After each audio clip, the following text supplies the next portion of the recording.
Car depreciation.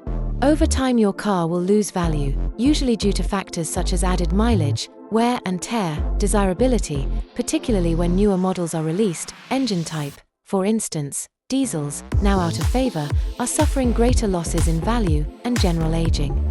This loss in value is referred to as depreciation. Depreciation is usually given as a percentage of the original value of your car. For example, a £30,000 car losing £3,000 of its value would have suffered a 10% depreciation. In all but rare cases, such as during COVID, when demand for cars outweighed supply, depreciation is inevitable and should be factored into the cost of your motoring. In short, your car is a depreciating asset. Negative equity. Here is where car depreciation gets troublesome.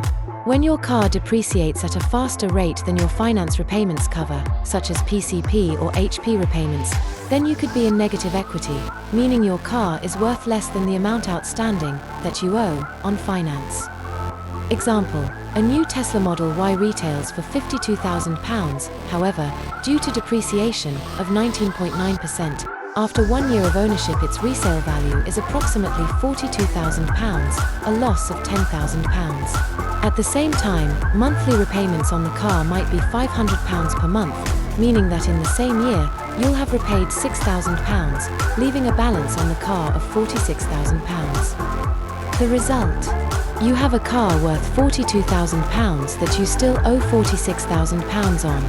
That's a negative equity amount of £4,000, the difference between the amount you owe and the car value. Worse still, this is a best-case scenario example, which doesn't include interest on finance repayments. This negative equity can cause issues if your car is declared a total loss, which is where gap insurance becomes useful.